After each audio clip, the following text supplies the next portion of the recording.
Hello guys, welcome back to this YouTube channel. If you are a new viewer, thank you for tuning into this channel. If you are a returning viewer, thank you so much for always coming back to watch a new content whenever we drop a new video. Last week we organized a webinar on how to position yourself to win a fully funded scholarship as a young person from a developing nation. This webinar was hosted by the WAAW Foundation, an NGO hosted in Nigeria, and many people were able to attend, and we are happy about the attendance. And some people we are not able to be present for this particular webinar, so the webinar was recorded so that it will give the opportunity for those who were not present to watch and learn from our discussion. We discussed a whole lot about winning international scholarship. I highly encourage you to watch this recorded webinar. And I also encourage you to go through our channel to look at other materials that we have here, other videos that I have done that can help you win fully funded scholarship. I share ideas and I share insights on how to tackle some of the essay questions. So feel free to go through our channel and watch. Then drop any question that you have about any part of the video that you do not understand. I will definitely respond to it. If you go to the comment section, you will see that the response rate is extremely very high. And also I encourage you to watch this video to the end, and the idea is for you to get fully funded scholarship and study abroad for free. So without wasting much of our time, here comes the recorded webinar. Today's event is about how you can position yourself to win fully funded scholarships as a young person from a developing country.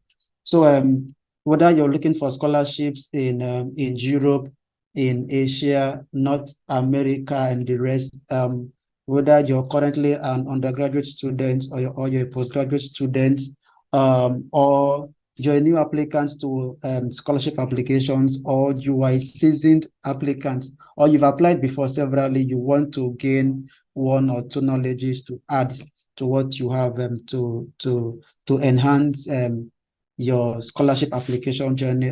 This is the right place to be. The webinar is divided into two sessions. We would have the speaker presenting his experience and telling us what he has for us, and then there would be a second section for questions where you would ask all the questions you have. While he's speaking, if you have a question while he's speaking, you could put up the questions in the chat box, or you could write it down. During the question session, you can ask your questions. So without further ado, I'd love to invite our speaker for today's webinar. Our speaker is currently an Erasmus Mundus student studying public health in disasters in Europe. And in 2022, he was awarded 3 fully funded scholarships. I think 2 in the UK and then 1 in Europe. He's a seasoned academic, and he's a guru in fully funded scholarship. And he has a YouTube channel dedicated to providing resources for young Africans to clinch fully funded positions. So I'd love to invite Mr. Jude Ogbodo to speak. Thank you. Mr. Jude, you have the floor. Okay, thank you so much, Gifts. Can you hear me now? Yeah. Yes, I can hear you clearly. Okay, that's good. Thank you so much for bringing me to this platform, and I am very grateful for the WAAW Foundation for providing a platform like this for young people like us to interact and share our experience. And thank you so much, Gift, for extending your hand of invitation to me to be here today. Okay, so today we'll be talking about positioning yourself for international scholarships as a young person from a developing country. And for those that don't know me, my name is Jude, and I am an academic in the Department of Parasitology and Entomology in the Azikiwe University. Currently, I am in Europe studying public health in disaster. In the year 2022, I won 3 fully funded scholarships, and 2 of them are in the United Kingdom, whereas the one I'm currently doing is in Europe, in the European Union, which is the Erasmus Mundus scholarship. So, our interest today is to talk about the importance of education, because for we to go into scholarship, we need to understand the importance of education. And everyone who is in this webinar today, who is attending this webinar today, is interested in education, and that is why you are here. But the means of the education is through scholarship. So, we need to understand the importance of education. You know that we have developed nations and we have developing nations. Most of the places that these scholarships are present are in developed nations. And the reason for this, the reason why these people are called developed nations, is because these people value the importance of education. They put a lot of resources in education. And when I mean education, I mean the process of passing knowledge or skill from one person to the other. Okay, it can be in a formal setting, like in a schooling setting. It can be in an informal setting where they're doing it through vocational trainings. So, education is the bedrock for development. So if you look at, name those countries you can think of, name the United States, the UK, name the European Union and all that. So you see that they are developed because of the importance and because of the priority they give to education. Okay. So the developing nation, you see that the basic problem they have is educational problem. So education is a catalyst for what development. And who are the people who are going to make this development happen in the developing world? These are individuals. Okay. And then you can't get a very good education if you don't have the funds. Okay. So you need the funds for you to get this education. So you need this education for you to help the development in developing nations. I want you to understand this. This is the concept, this is the background first that you need to have in mind before talking about scholarship. So you understand the importance of education. Now, having understood all this, now that this is the bedrock for development. So, what is scholarship all about? Scholarship is now an opportunity for the developed nations. Okay, they give opportunities for those of us coming from the developing nation for us to have a taste of education in their countries, fully funded, fully sponsored. And when we get this knowledge, we apply this knowledge in our home country so that our home country will come up to the standard life is supposed to be. This development we are talking about is development in infrastructure, industrialization, healthcare, and socioeconomic status. Okay, this is what we refer to as development. So that is the essence of the scholarship. So if you understand the scholarship bodies that this is their interest, it gives you the right standpoint for you to win a scholarship. So I want you to follow me step by step, okay? So that you understand this. If you understand this from this mindset, you don't understand it from a means of just traveling. No, scholarship is more than traveling. You need to understand it from the concept of development. That is the bedrock of international scholarships.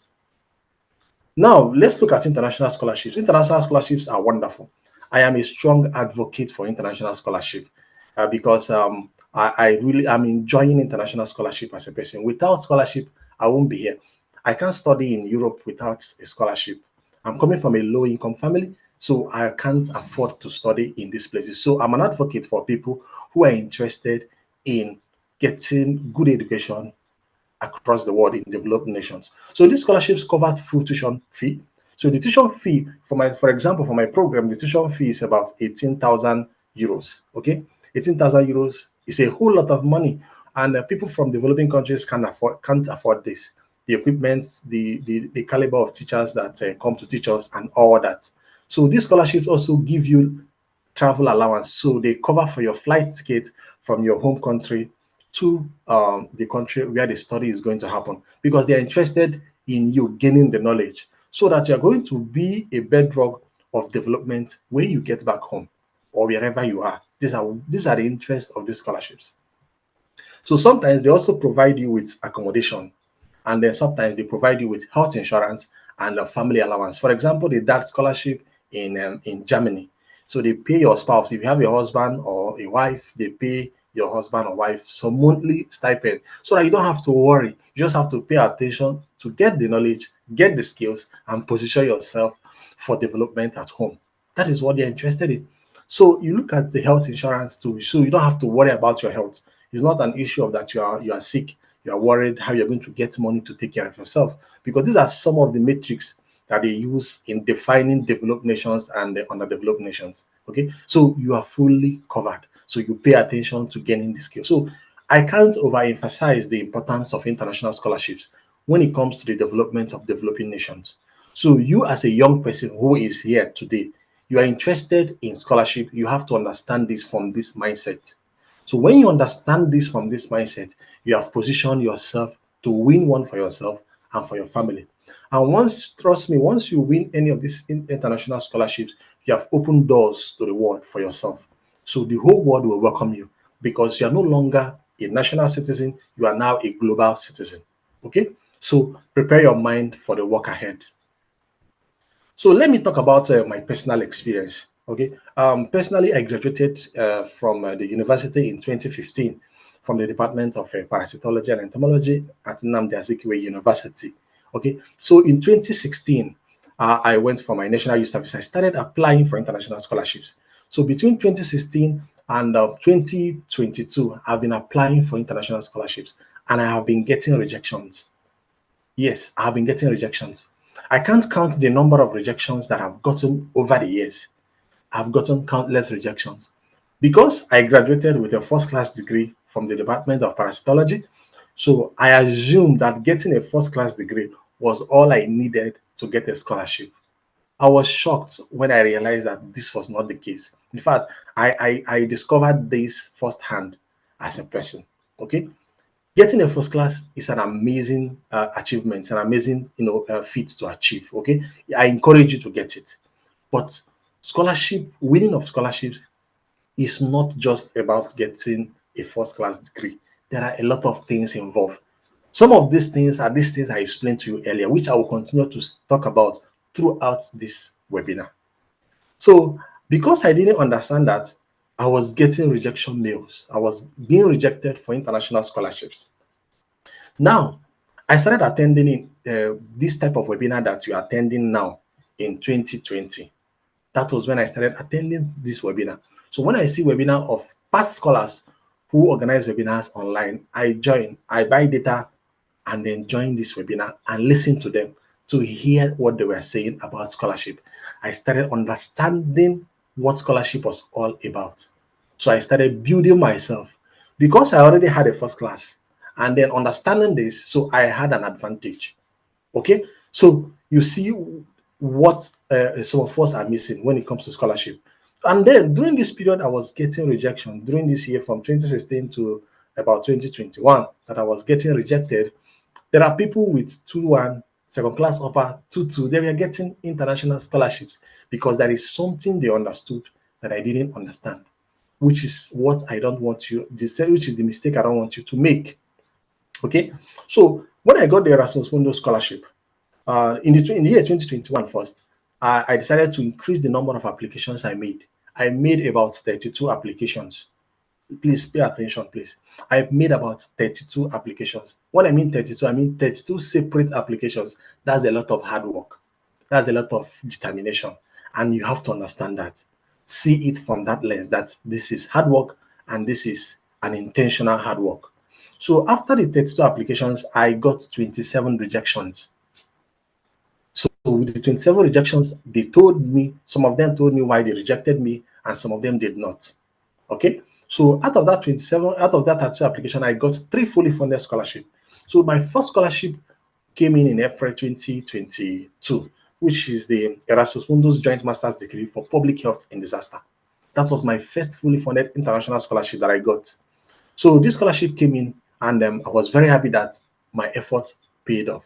So as I was still celebrating this particular scholarship, the second one came in, which is at the University of Exeter Green Futures Scholarship for Masters in Environment and Human Health, fully funded.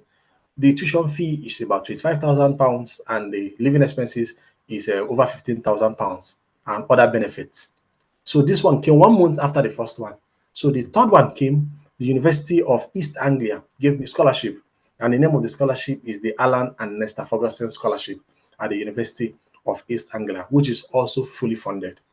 So let us go straight to the business of today, which is winning an international scholarship.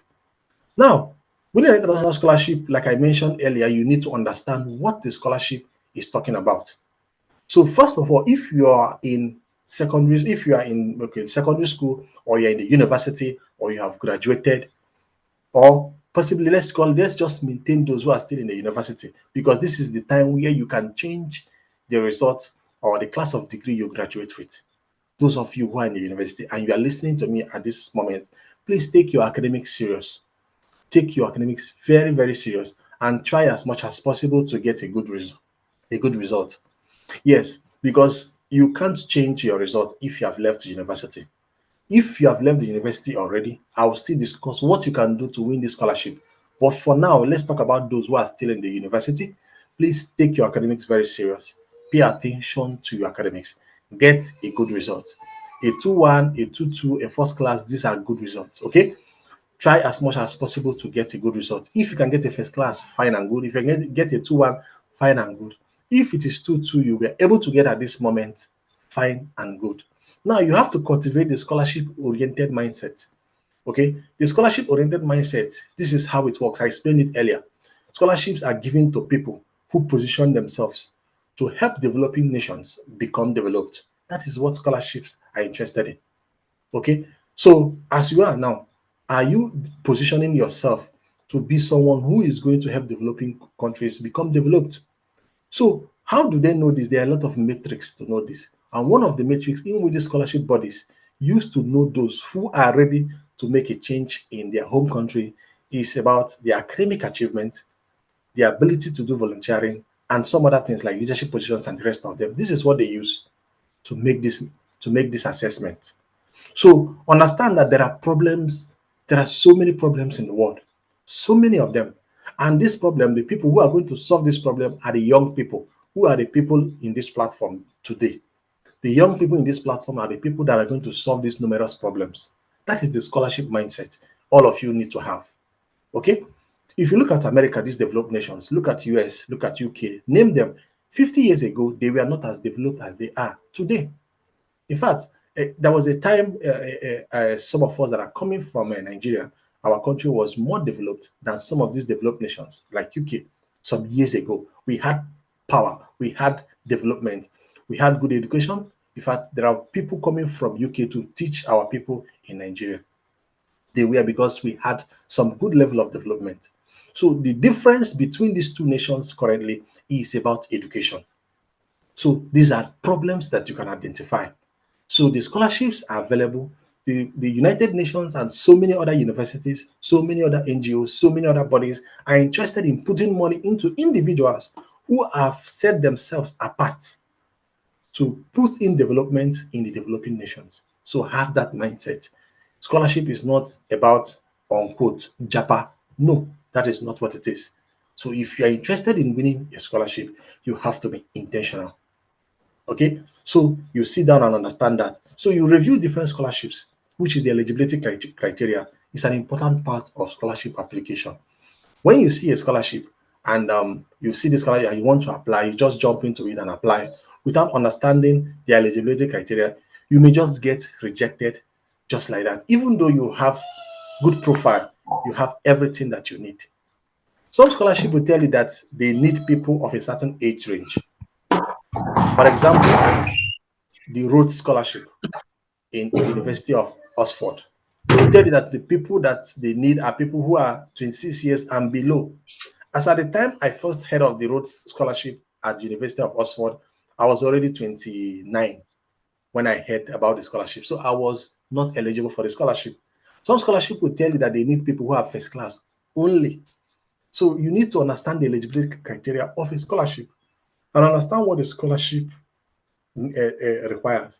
Some scholarship will tell you that they need people who are from poor family background. Okay, so if they say they need people from poor family background, they don't mean that you should come to their application cycle or to their application and tell them I am poor and that is it. You just show them that you are poor. That is not just what they're interested in. Yes, they told you that this scholarship is need based. For example, the Alan and Nesta Ferguson scholarship, this scholarship that I got here, this scholarship is a need based scholarship. So it's not about you telling them that you are poor. That's not all. They need to see what you have done, even in the midst of the poor financial status of your family, the poor financial status. that you are in. That is what they need to see. So, and there are metrics to identify these stuff. There are metrics to portray yourself as a candidate, despite the poor financial availability, poor finances that you are exposed to, that you are still able to make great impact. That is what this scholarship is about, the Alan and Esther Ferguson Scholarship.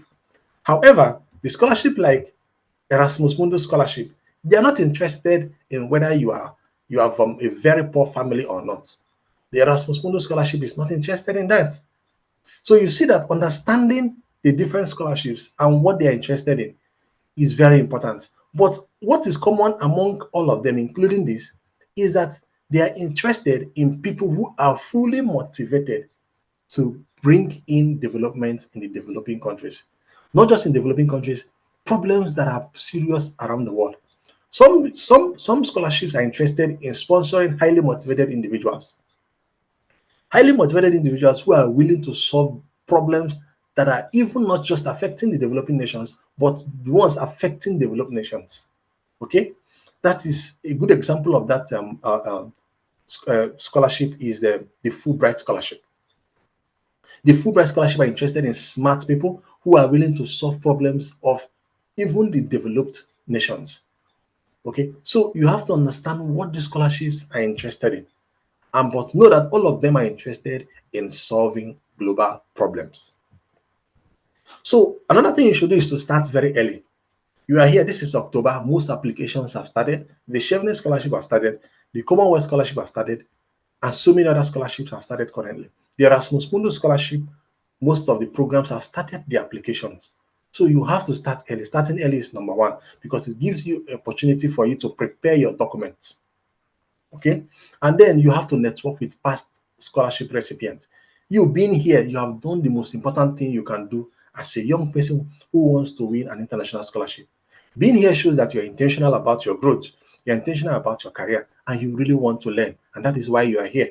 That is why you're spending your data to be here, you're spending your time to be here.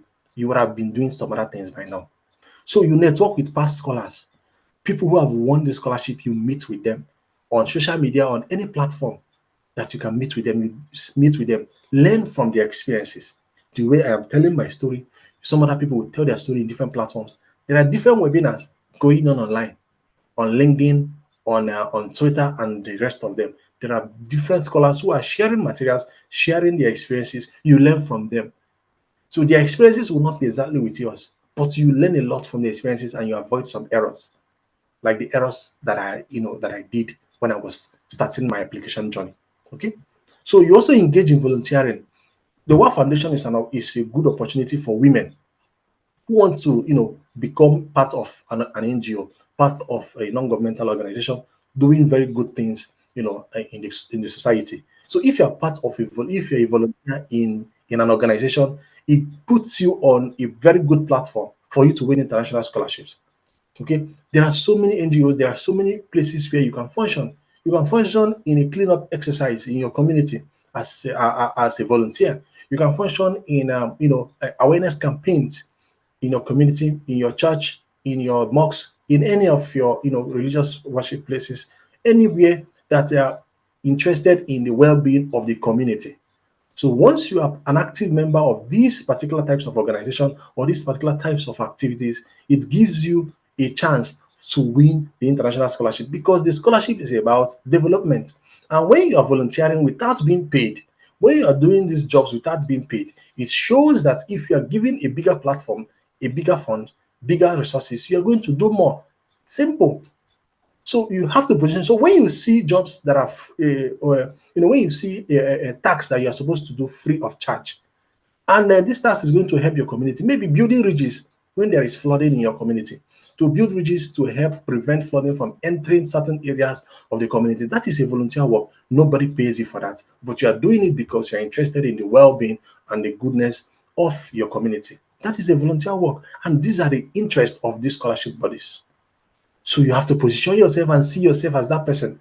Scholarships are interested in leaderships, people who take leadership position. A leader is someone who is going to be there and tell people, have influence over people. People follow people who have influence over them, who they believe that they have some level of authority or knowledge, that can help them or help their community. So you have to position yourself as a leader, as someone who wants to win a scholarship. Being a leader must not be that you will be the head of everybody. No. In your fellowship position, being someone who is following another leader, that is a small position for you to be a leader. You are given an office, you are a leader. In a family, you are a leader. If you are the last born, you are a leader in that position because there are certain duties, you are the one that is doing those duties. That is leadership. That is what they're interested. You are able to influence certain people, influence certain things at certain levels. So if you can do that at that small level, if you can do that at that limited level, that means if you are given a bigger platform, you are going to bring in a lot of change. That is what they are interested in. So you have to position yourself.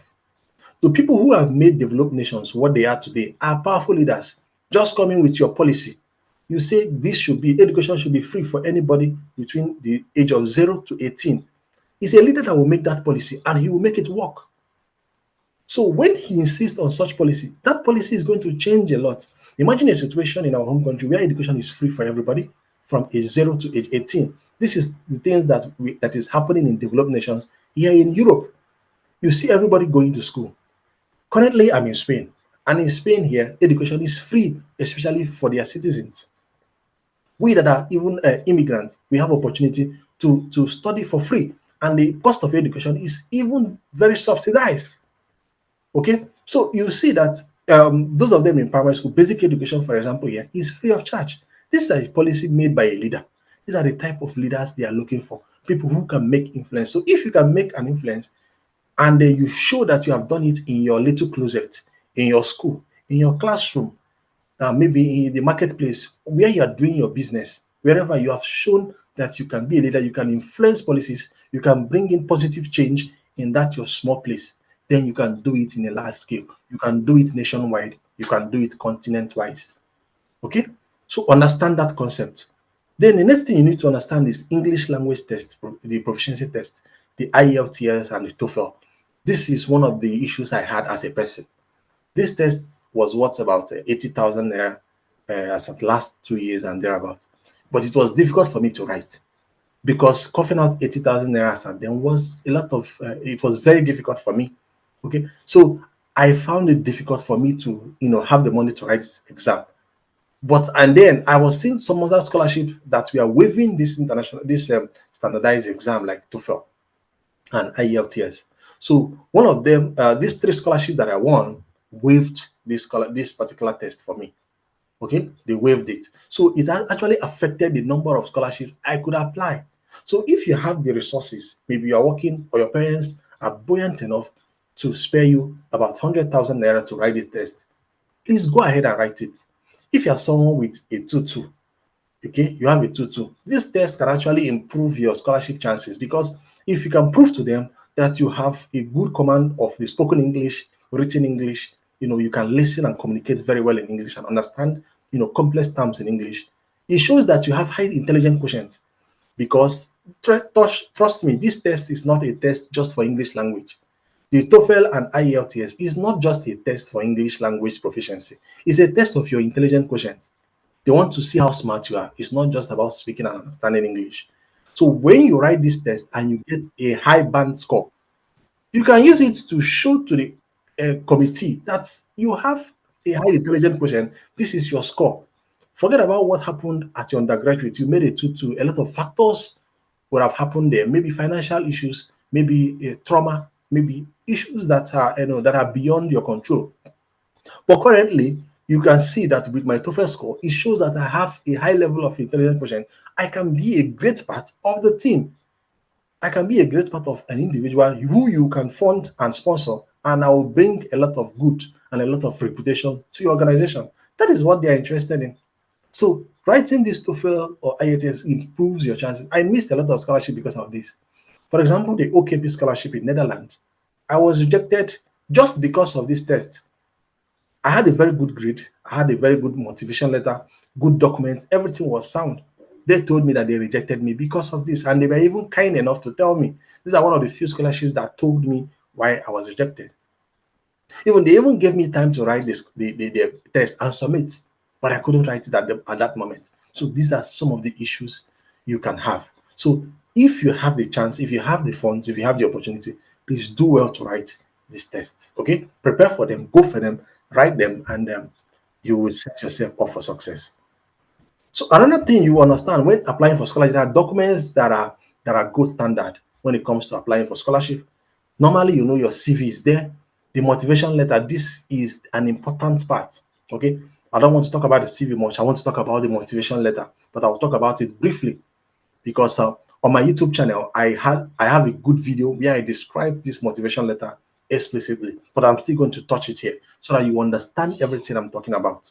So the motivation letter on its own covers about 40 to 50% of your scholarship score. So when you apply for a scholarship, the motivation letter alone has about 40 to 50% of the total score. Your reference letter covers about 20% of the total score. So the rest goes with either your class of degree and the other documents that you have, maybe TOEFL or IELTS and all that, whether you have publications and all that. So this is an important document. You give a lot of attention to this document. It's an important deciding factor.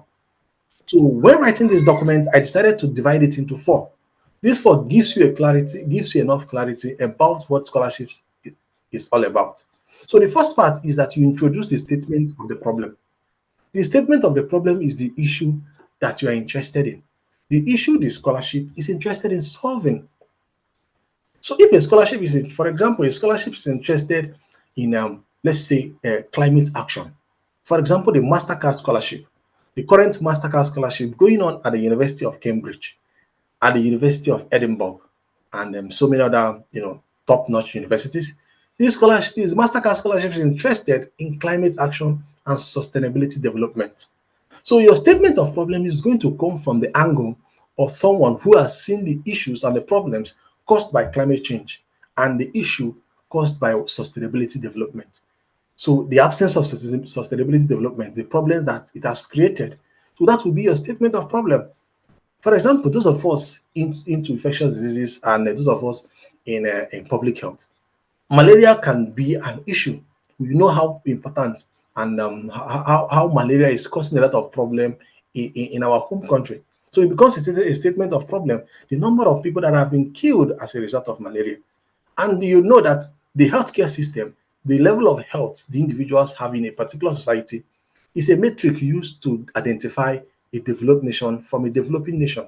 Okay? So you see that the level of people who are sick from malaria and infectious disease caused by mosquito has given you a lot of insight about the socio-economic condition of the people living there. So it means that there is a lot of water available around the surrounding where these mosquitoes will breed, which in developed nations, water is not supposed to be just available close to homes, just like that, open water spaces where mosquitoes will breed. That is a developmental issue. So, and that is also leading to a poor health condition, leading to the spread of the malaria disease. So it becomes a problem. And you state this problem from organizations that are very, powerful, organizations that are, authorities in this area.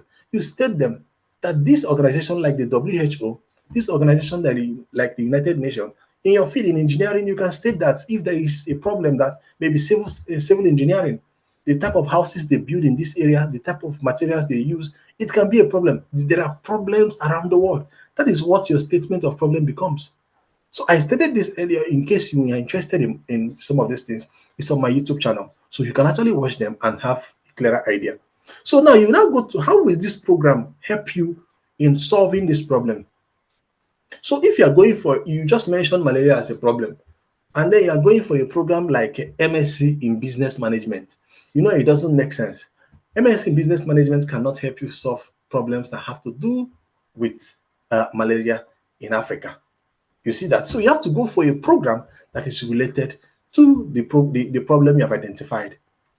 So you go for a program, let's just say a program like One Health and Infectious Diseases, MSc in One Health and Infectious Diseases.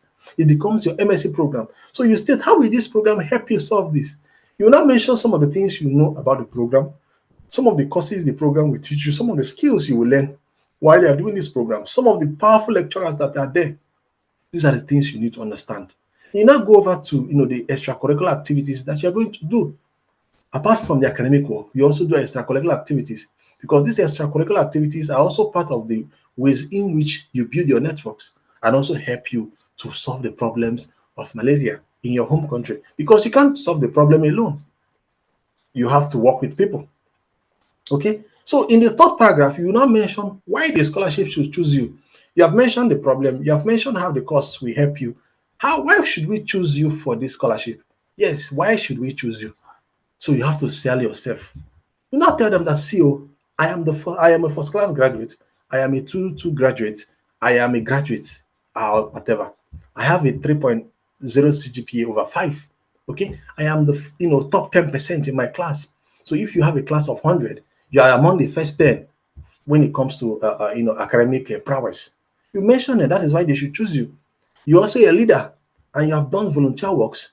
You have IELTS, you have high intelligence quotients, you've done volunteer work, you've done a lot of leadership, you've taken a lot of leadership positions, and you have done courses on your during your undergraduate program that are related to this, and you did very well. In fact, if there is a semester that you did very well, maybe you graduated with a 2-2, but there was a semester you did very well, you bring it out here, you tell them that in my second year semester, I had a 5.0 CGPA or 4 over 5 CGPA. You bring them, these are your selling points, and they can confirm it on your transcript. Okay. At the end of the day, you now mention your future career prospects. What are you going to do at the end of the day?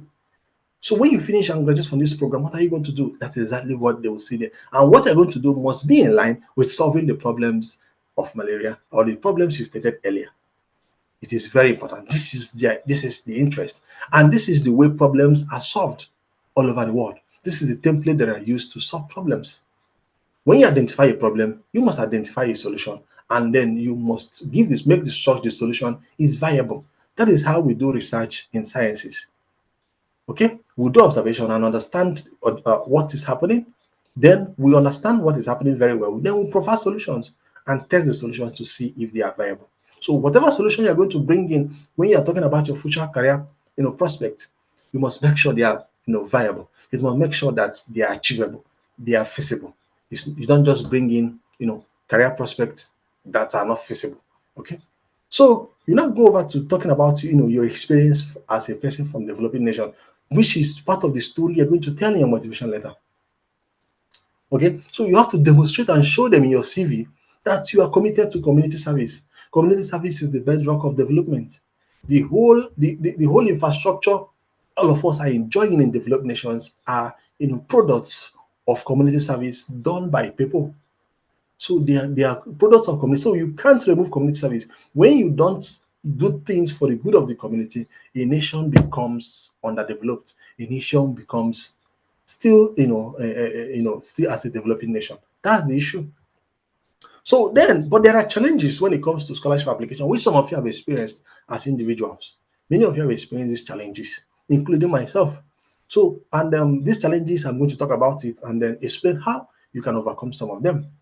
So one of them is finding the right course. It's very difficult. Trust me, getting the right course to apply is difficult because sometimes some of the courses we do during our undergraduate programs are not really necessary. They are not really important in our today's world. This is because when these courses were crafted, when these programs were crafted, there were different problems in that age. Some of these courses are over 20 to 30 years. Okay?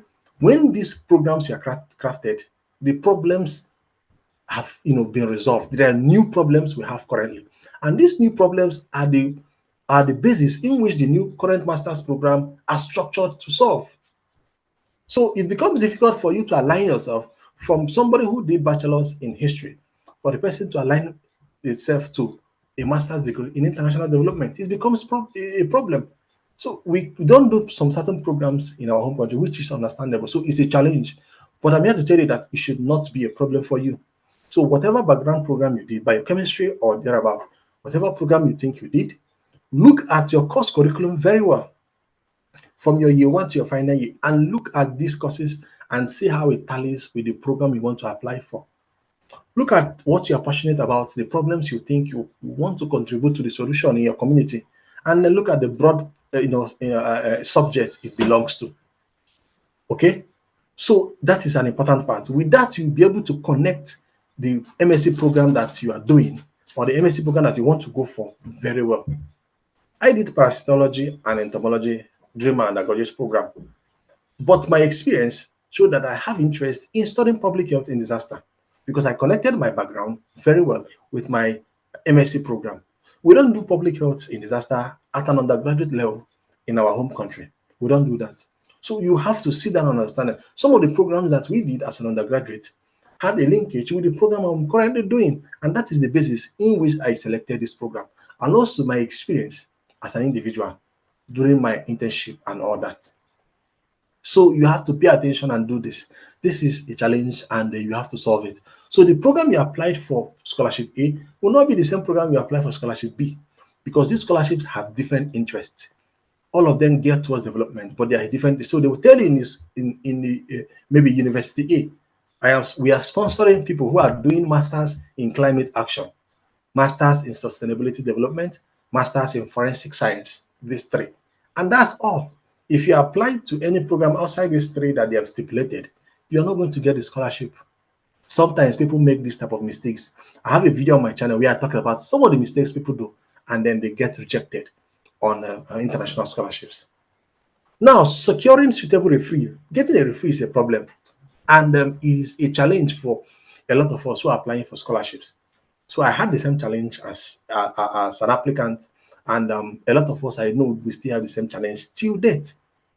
So referees are people who are going to vouch for you, who are going to say a lot of things about you, and these scholarship bodies, they prefer to hear from their fellow academics who are already in the field, who are already doing the same thing, to vouch for these students. I know this student, Mr. A, Mr. B, she's a good student, or he's a good student, and he's going to do a good job. But it's not as simple as this. Okay, so when you contact a referee, just know that these referees are very busy. Most times they are your lecturers.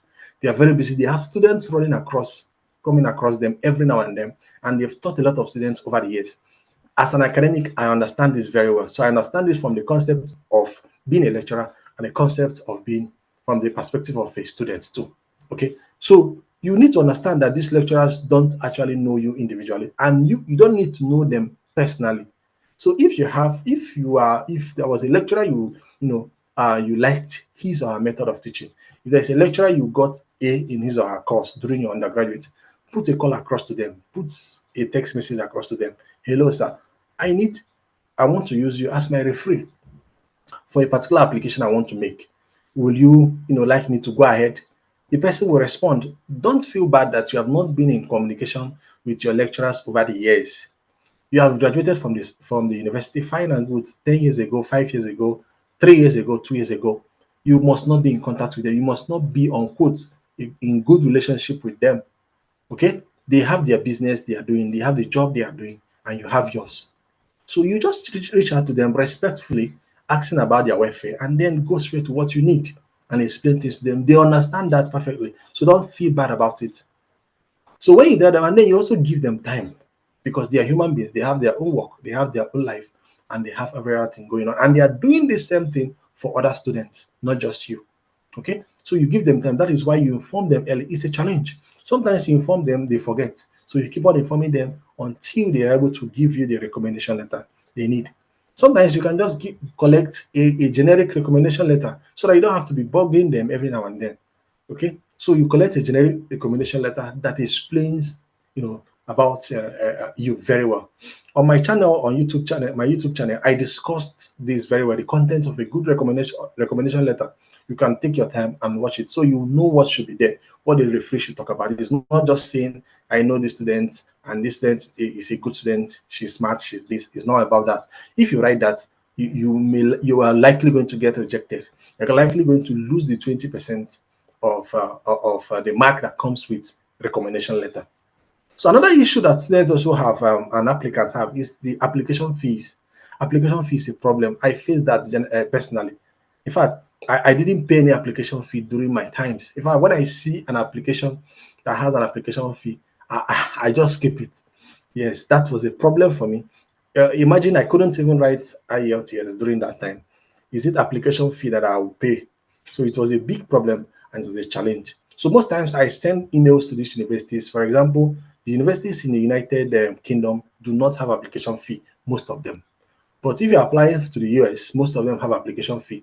So it's actually appropriate for you to email them and tell them that I don't have money to pay the application fee. $75 is about 75,000 naira now. Okay, some of them is $120. So it's a lot of money. So they call it handling fee. So if you don't have the money for it, it's understandable. And you can email them, email the school, explain your financial situation. And then I got application fee waivers from some of these schools when I emailed them. And also, I sometimes some of these schools do fairs. They do webinars. When you attend webinar just like this, they will just give you a code that you can use as an application fee waiver code. So these are some of the things I was doing. I don't have money to pay for any application fee. I didn't pay for any. But if you're in a position where you have the money to pay for application fee, please do well to pay. Okay, if you have rich, not if you have rich uncles or family members that can assist you with such money, pay, because those programs that have application fee, there is less competition there. And if you watch my video on reasons why people get rejected, competition is the number one thing there. Okay, competition number one. So a place where there is less rejection, you have more opportunity to succeed. So that is the understanding you need to have. So if you have the funds, pay the application fee. However, it does not mean that when you pay the application fee, you will always get the scholarship. A lot of factors come to play, which we have been discussing from beginning till now. Okay, so you also have to understand that applying for scholarship is hard work. Like I told you, making 32 applications is not easy. It's not easy. You have to be intentional. It's a lot of hard work. You prepare a different motivation letter for each of them. You read about them to understand their motive, understand their eligibility. You search through the internet looking for the scholarship you're eligible. Some you even see the scholarship, they will tell you that they only want women. Okay. For example, the WAAW Foundation scholarship, they said it's just for women. And you may have seen the scholarship and you're happy you saw it. You are trying to apply, only for you to see, this is just for women. You will just be very tired and weak. So it's a lot of hard work. So when you finally see the one you want to apply, you take your time, get the documents, package your CV, package your motivation letter, and then get your recommendation letter, and then you apply. So you have to embrace the hard work that comes with application. So preparing for English language test, like I said, is not easy. To write the test is not easy. Forget that, yes, we have been speaking English, we understand English and all that throughout our education, yes. But then the test itself is not just an English test. It's not just an English test. So it takes a lot from you when you write the test. Anybody who has written the test will tell you that it's not just English. So a lot of things come to play. So you have to prepare yourself. It's a challenge. And then most scholarship will tell you that they need this test. You need you to submit this test. Even countries that don't speak English, okay, they will tell you that they want a proof that you know how to speak English. Even when you tell them that, hey, I have studied in English language country all through the years, they will insist. So if you can write it, you write it. However, personally, I didn't write it when I was applying. I looked for those ones that that does not require English language test, that they waive this test. That's the ones I applied to. Okay. However, you can get a letter from your university that states that you studied in English. Some universities and some scholarships can accept it, especially scholarships in the United Kingdom. They can actually waive this scholarship, this IELTS for people from Nigeria. So the rejection mail, this is what we commonly call the breakfast. It's a serious issue. It can actually weigh you down. And if you have ever applied for scholarship before, and you should understand how a rejection mail is very demoralizing. It can weaken your spirit. Trust me. Okay. I've received countless rejection mails. In fact, all of us, including the hosts, we have received countless. Anybody who have won scholarship anywhere around the world, they have received rejection mail at one time or the other. Okay. So it's something you need to prepare yourself. It's a challenge. It's a big one. So prepare your mind to accept rejection. So how do I handle rejection as a person? When I make an application, I forget about it. So I start the next one. When I make application, I forget about it. I start the next one. When I make application, I forget about it. I start the next. As I'm doing it, I'm getting some feedback. Sometimes you will be in the middle of an application and you get rejection mail, and it starts very well. Dear Jude, thank you so much for applying. You have done great. You have a strong application. You have this. You have that. But unfortunately, we regret to announce to you that you are not selected and all that. So it's actually demoralizes you at that moment. But what do I do at that moment? At that moment, I know that I have to double the application because one have gone out of my application pool. That is how I handle it. So if I wanted to make 5 at that moment, and 1 already comes back with rejection, I know I have to make 6 because 1 is already out, so that I will complete it 5. That's the mindset you need to have. You need to understand that. So I encourage you to connect with me on all the platforms.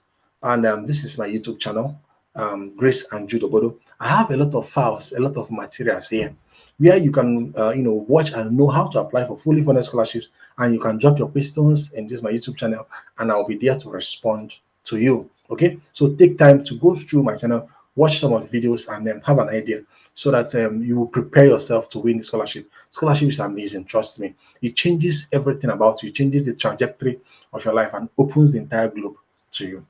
So I'm also on LinkedIn as Jude Obodo. So if you're on LinkedIn, please connect with me on LinkedIn. And I also encourage you, if you don't have LinkedIn accounts, as a young person who is interested in international scholarship, please go ahead to open a LinkedIn account. It's a professional social media where you connect with other professionals in your field. You see what they are doing. LinkedIn is an amazing place. You see what young people like you are doing around the world. And then when you connect with them, you learn from what they are doing. It gives you an idea. It opens your mind for you to understand how to tackle certain things, how to tackle certain problems. Okay, so it's very important.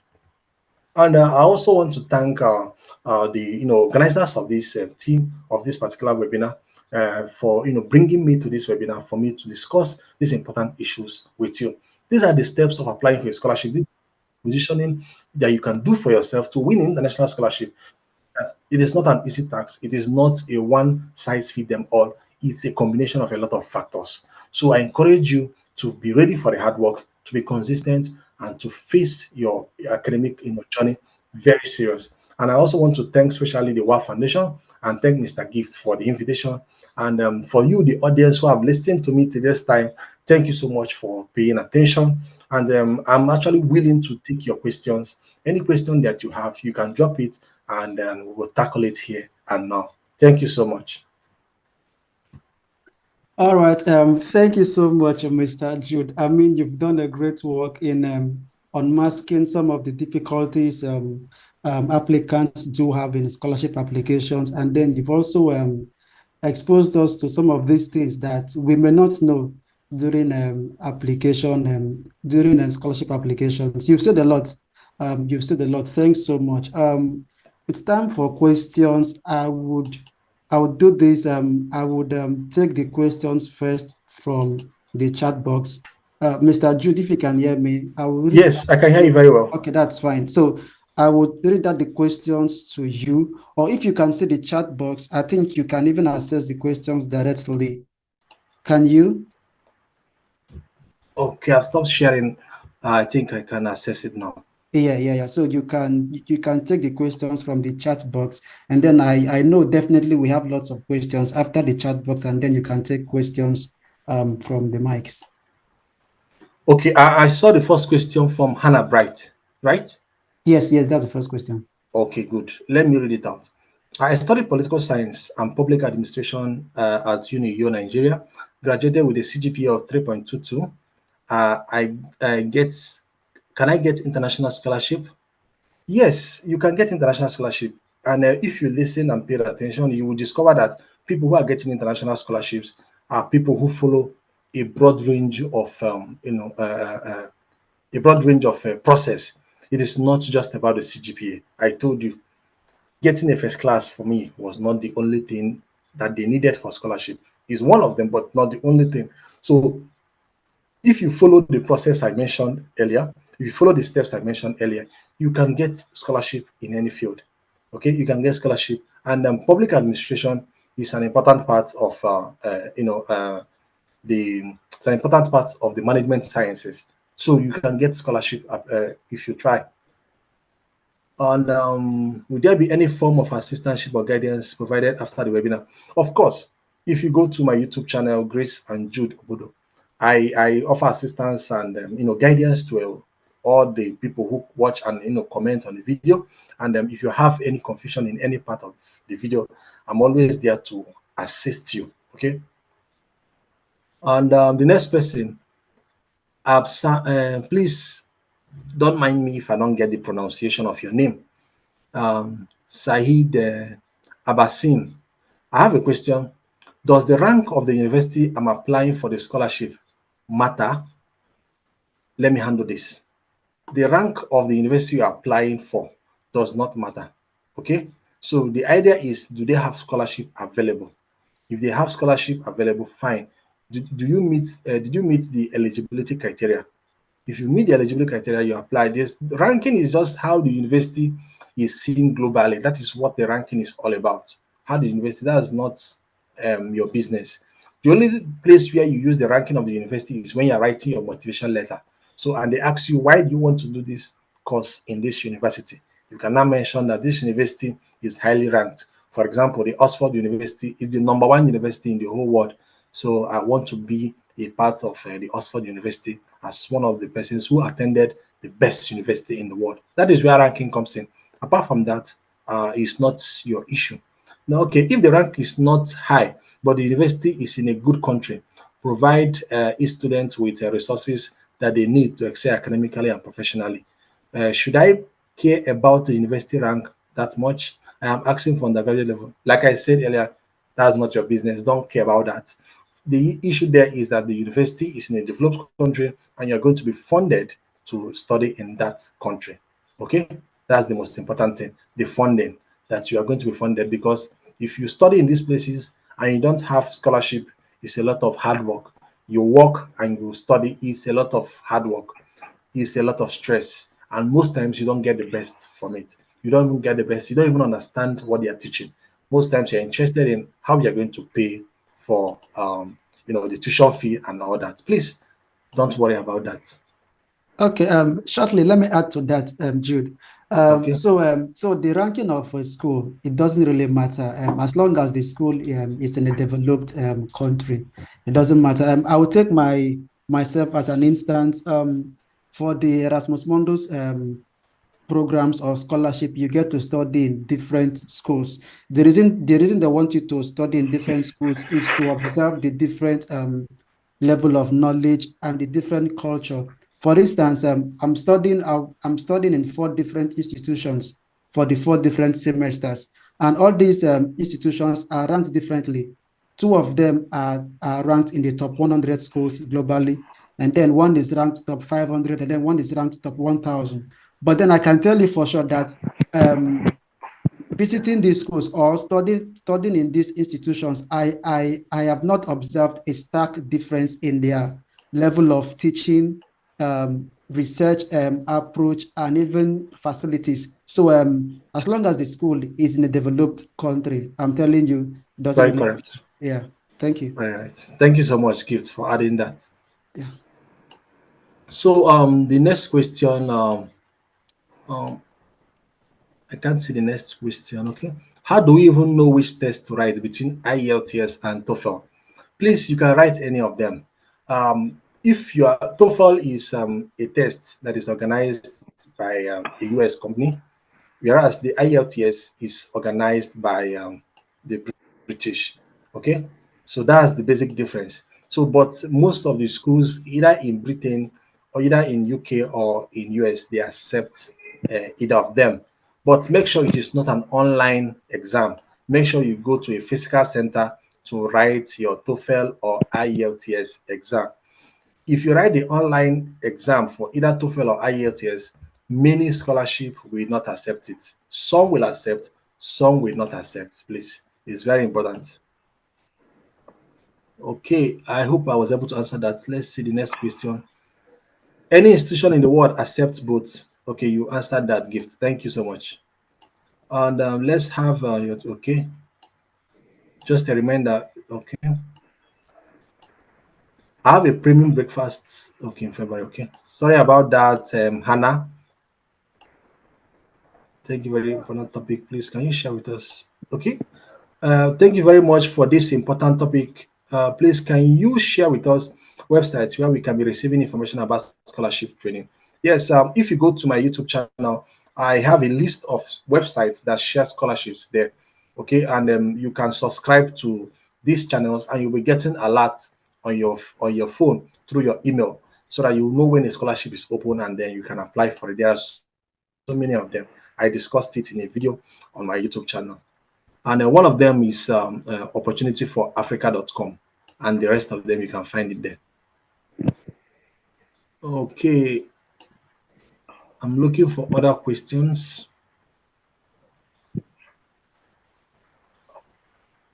Okay, I've not seen. I think there's one last question from Okay, are Chidinma. there schools that I can Chidinma Nwatu? Are there schools that I can apply to without my transcript yet? I don't have my transcript because I'm currently in school, but I have my transcripts from my previous levels. What do you think? Perfect. This is the best time to apply for scholarship. Congratulations, Chidinma. You are in school and you are listening to this. Congratulations. I didn't have the opportunity to listen to this while I was still a student. Okay, so please, Oh, you can apply for scholarships with your final year results, with your year one, year two, year three, and maybe first semester final year results.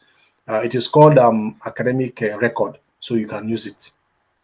So use it to make your application, and you don't need your your results, your certificate at this moment. However, when you are awarded the scholarship by next year, you should be able to submit an official transcript and an official certificate. So, but for now, your result is good enough for the application. Okay, what are the documents we need to put together? Okay, I touched them briefly, but I didn't mention them together. One of them is your CV. You have to have an academic CV, and you have to have a motivation letter. And this motivation letter, you write it, you tailor it to the program you're applying. You need recommendation letter too, which your lecturers can help you, or your boss at work can help you to write, recommending you for the scholarship application. You need IELTS or TOEFL score, which is your English language proficiency test score, to show that you can speak and understand English language very well. And then the other documents you need are your academic documents, which would be your transcript, your certificate. So if you have not graduated, you can use your academic record, which is maybe from year one to year four, or year one to year three. And that's the basic thing you need. The other things that will be needed will be minor changes from different programs, such as if you're applying for a PhD, you need a proposal, a research proposal. And if you're applying for some master's program by research, you also need a research proposal. I hope I was able to answer your question, Adeyemo. So I don't know, Mr. Gift, if there are other questions that we need to tackle. Okay, thank you for taking those questions from the chat box. If anyone has a question and then you would want to ask it verbally, you can just unmute your mic and then go ahead to ask your questions. I mean, this is the best platform you could ask for questions. If we still have a little more time, so if there are anything outside, even outside what the speaker has presented, but related to scholarships and funded opportunities, you're very much welcome to open your mic, unmute your mic, and then ask your questions. Okay, yeah. So I will take the question from Hannah. Please go ahead. yeah, hello, can you hear me? Very Yes, we well. can. Okay, Mr. Obodo, please, I don't know if someone can meet you personally, privately. Did you charge for that? How much do you charge? Are you willing to state that here? Because I have some really personal questions to ask. As you can see, I went personal when I was asking my questions. So, Okay, are you done? yeah, I'm done. Okay. Personally, I do not charge anything, and most of my information I share it through my YouTube channel, and I also discuss things through my LinkedIn account. Okay, if you are on LinkedIn, you can connect with me on LinkedIn, and then if your questions are very private, you can chat me up on LinkedIn, and we can attend to it. Okay, Okay, so I will take the next question from Temi Toba. Temi Toba, Temitoba, you yeah, can you come can online. unmute. Yeah. Okay, good evening, everybody. Thank you, WAAW Foundation. Thank you, Mr. Jerry. I saw this, Mr. Ogodo, thank you. I saw this on your YouTube, that's the community post. And that's how I was able to get here. I think I've been following you on YouTube for a while now, a couple of months. And the question I'd like to ask, I'm interested in applying for the Erasmus Mundus program, right? And I followed your advice on YouTube, and most especially what I was able to do was to create like a sheet on Google Sheets to track every single document I need and everything. So right now, I'm in the process of writing my statement of purpose, right? And I was wondering if you will be available to just help me glance through, just look at it and just say, okay, this is good enough based on my experience and things like that. Thank you very much. Okay, thank you so much, Temitoba. The issue with reviewing motivation letter is that there are so many of them coming in at the same time, so it becomes very difficult for me to review motivation letters. And most times I encourage people, if you follow the process of writing this, let me just give you an example. Personally, when I understood what scholarships are all about, I didn't give anybody my motivation letter to review. Okay. I was able to follow the steps that are needed, and then I wrote and I submitted my application without anybody reviewing it. Okay. Because most times the people I want them to review my motivation letter, they were very busy. They have so many things doing, and being in their shoe currently now, I understand what it means. I understood it then, but I didn't understand it very well then. So please, I will not be able to, review motivation letters or recommendation letters or any of those letters. Please, it's very, very, very, I have a very, very tight schedule for that, and I can't do it for everyone. Okay. So, but please, if you follow the process that I explained, and if you follow it, just trust your instinct, and you will do very well. I hope I was able to answer your question. Yes, thank you very much. Thank you. It's all right. Thank you so much. Okay, do we have any other question? You can signify by raising up your hand. You can use the raise your hand. Yeah, okay, so the next question is from Ayodele. Yeah, you can go ahead. You can unmute your mic.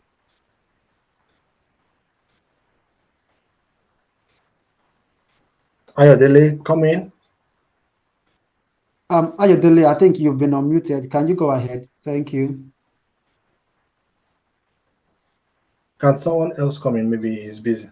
Okay, while we wait for Ayo, if any other person has a question. Sorry, I have a question, but for some reason I'm unable to find where I can raise my hand on my Okay, sure. You have the floor now. Okay, thank you. So I thank you so much, sir, for today's section. It was really insightful. So I have a question. I've noticed that most people that go for masters, their course of study, like the topic, what they are studying, it tends towards research. Like almost everybody, it tends towards research.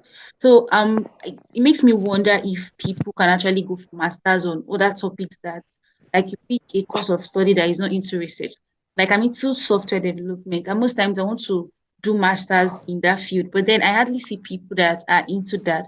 Majority, they are into like machine learning or AI, and they are most likely doing the research part of it. So I don't know, are all research masters topics mainly research focused?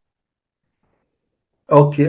Actually, most masters are research focused because the software development you are currently doing are products of research. So they want you to come in to do research. Research are means of solving problems. So that is the idea, like I told you earlier. So you need Yeah. to understand that. So if a scholarship is paying you to study, what they are actually paying is for you to do research. Gives you opportunity for new things to be discovered. Okay, it gives you opportunity for you to learn how to be inquisitive, to learn how to solve problems. So it's through research problems are solved. So you can actually come and do the research, get the basic knowledge and skills that you need. You prefer to do more practical stuff in software development than doing research. Hannah, is that right? Me, Chidima, yeah. Chidema, please, not Hannah, please. That is Yes. what, okay, yes. So you can actually do, there are internships that you do while you are studying. So between your Okay. master's program, you do internship. These internships gives you opportunity to work as an intern in software development, companies. And someone who is doing software, you have lots of opportunities to do internship even online. So you don't necessarily even need to be in a particular organization physically. So you can do internship all over the world, telling them that you're coming from this university and you want to intern with them. So you can learn some of these things while you are still doing the research. So you'll be balanced up, and you'll be able to be a good fit for a lot of organizations after study. Okay, Thank let me you so just much, add. sir. Let me just add one sentence there. Okay. In Europe and then in Europe and North America, most of your research are linked to industries.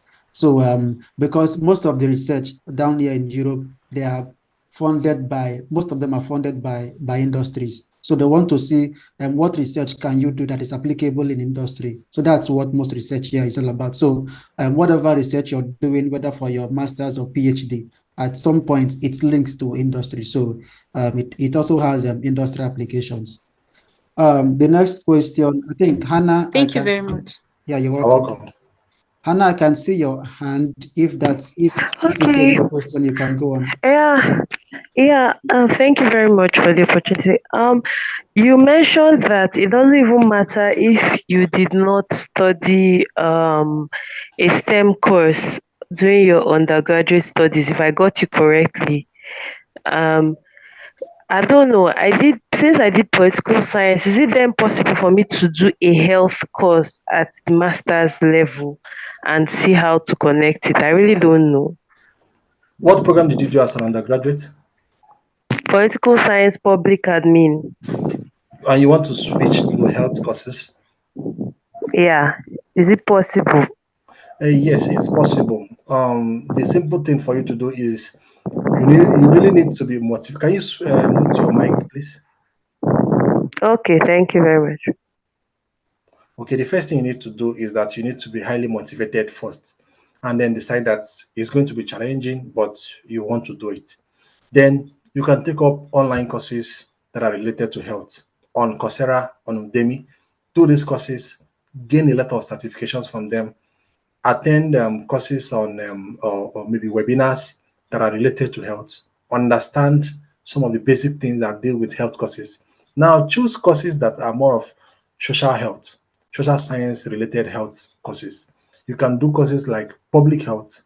You can do courses that are not core into clinical studies. Okay, clinical studies, I mean studies that deals with a patient and a doctor, a nurse and a doctor, and a radiographer and a doctor. So these are the courses you can't do because these are more of clinical studies and require in-depth or high level of training for you to do that. So, but you can do courses that study health at a population level, which is what public health is all about. So you can do courses that study health at a global level, at a general level. So you can actually do these programs and then you become a good fit for you to switch to a health related course. And you have to, in your motivation letter, explain this very well because you are coming from political science and you're moving to health. You have to explain why you are doing this, okay? And then also explain why they should select you, which all these courses, if you show them that you have done this, and they will understand that yes, you now have a good basis to do the switch. And I hope I was able to respond to your question well. Yes, sir. Thank you very much. Thank you. All right, welcome. Do we have any more question? I think, okay, not a question, but someone was requesting for your LinkedIn profile, which I have provided. If you have any other question, please feel free, raise up your hand. Ayo, do we still have Ayo in this webinar? Let me see. Ayo, if you can hear me, you can unmute yourself and then go ahead and ask your question. Good evening. Yeah, you're welcome. Good evening. Welcome, Yeah, Ayo. thank you very much, Mr. Jude, for that wonderful presentation. Just a very quick question. For the Erasmus Mundus Scholarship SOP, I've been seeing the motivational letter is quite different. So, is there a particular pattern to follow in writing an award-winning Erasmus Mundus scholarship? That's my question, Okay. sir. Okay, yes, there is a pattern to write it. And before I go ahead, I described it on my YouTube channel on how to write an award-winning motivation letter for the Erasmus Mundus Scholarship. But let me touch it a bit. The basic thing you are going to write there that will be different from a normal motivation letter is that you are going to include the mobility. Okay? So the mobility, the fact that you move from one country to the other is an important part of the motivation letter that differentiates the Erasmus Mundus motivation letter from the rest. So you have to understand the mobility of the program you're going for, and then put it into consideration when writing the program, when writing your motivation letter. So that's the basic thing. So if you need more details about it, you can watch the video on YouTube and have an idea on my YouTube channel. Okay? All right. Thank you very much, sir. It's all right. You're welcome. Okay, any more question? But that's a good question for that motivation letter.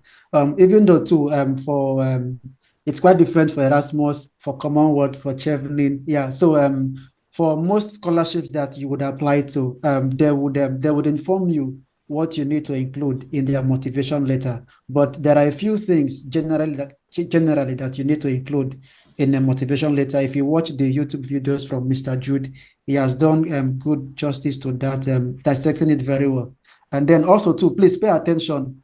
For each scholarship, they would give you some instructions what you need to include. So when you're making your SOP, let it cut across what the scholarship body wants, in addition to the general something.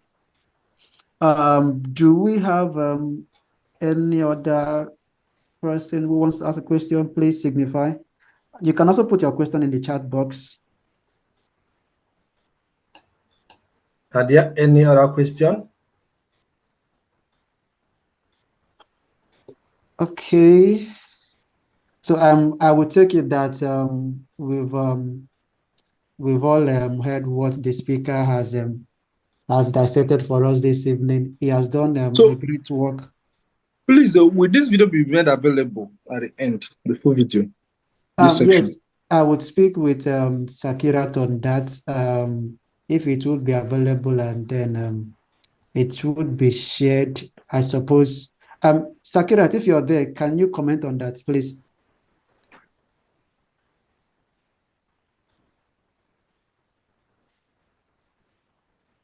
Good evening once again. For that, I cannot really say. I need to collect permission from above. So if the permission is granted, I'll let you know.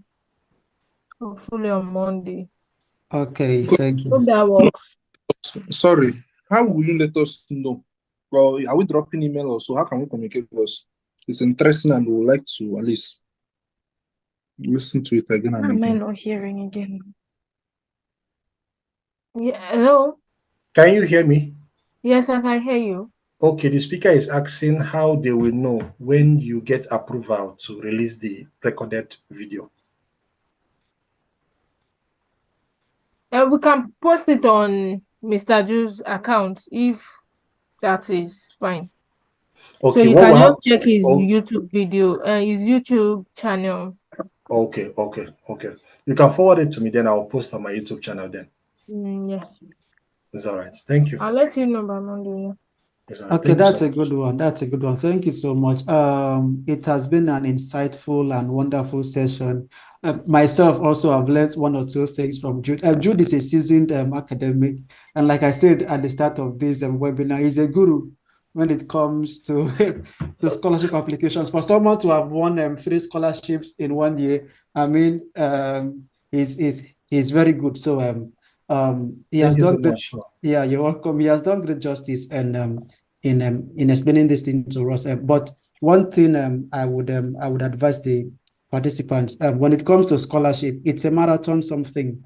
I tell my mentees scholarship applications is just like a full-time job. Yes, because it takes so much from you. You are not just competing from people in your locality or in your country. You are competing with globally. For instance, the Erasmus scholarship, for which I think for most of the Erasmus programs, only about 16 to 20 places are funded. So imagine 20 slots being applied globally. So it's a very competitive thing, and then you have to keep building yourself. You have to keep enhancing your skills, and being here is one of the way you can enhance your skills. This is very good. Coming here, I thought about 2 persons who are still having their undergraduate study. That's a very good thing. I'm really happy about that. Yes, I did not have this opportunity. Like Jude mentioned, myself, I was applying scholarships by myself. I did not have any form of mentorship. I would still say up to today, I haven't given out my. I tried giving out my essay once to be reviewed, but I think I ended up not giving it out. But I've won a couple of scholarships reviewing my essays alone. So you can do it yourself with the resources available out there. And I would advise you, if you're a scholarship enthusiast, I think by the reason of being here, you're already a scholarship enthusiast. So Yes. I would advise you to go on LinkedIn. If you don't have an account, if you have an account, please follow up several scholars. Jude or Bodo, there are several scholars on LinkedIn that share resources that can guide you in putting up good applications. They even share upcoming scholarship opportunities. We have them on Twitter, we have them on YouTube, even on Facebook too. So follow these scholars, and then also too, there are platforms that you can follow up for getting scholarship alerts daily on a daily basis. Please do well to follow them. And like one of the participants mentioned, do have an Excel sheet where you can record all upcoming scholarships related to you, their deadline, what they require, their eligibility. This will help you keep track of your scholarship applications. I think that would be all. I don't know, Sakira, do you have anything to add? Nothing from my side. I would just like to say thank you to you and Jude. Has been a wonderful session and insightful session. I also gained one or two things from that. So thank you for coming. And to all our Thank you so much. participants, thank you for taking your time for like 1 hour, 30 minutes. I didn't even know time has gone like this. It has been wild all through. Thank you so much. So nothing from my hand. Okay, Thank you so much. Mr. Jude, I'd love to thank you so much. I know what it means to dedicate 2 hours, almost 2 hours of your time for this event. Yeah, I understand it. Thank you so much for being here once again, and then thank you for sharing with us your wealth of experience, and then your knowledge in this. We deeply appreciate. Myself, I deeply appreciate. And then I want to also Thank you so much. I also want to thank all the participants. Some of us, I know we had to get data for today's event.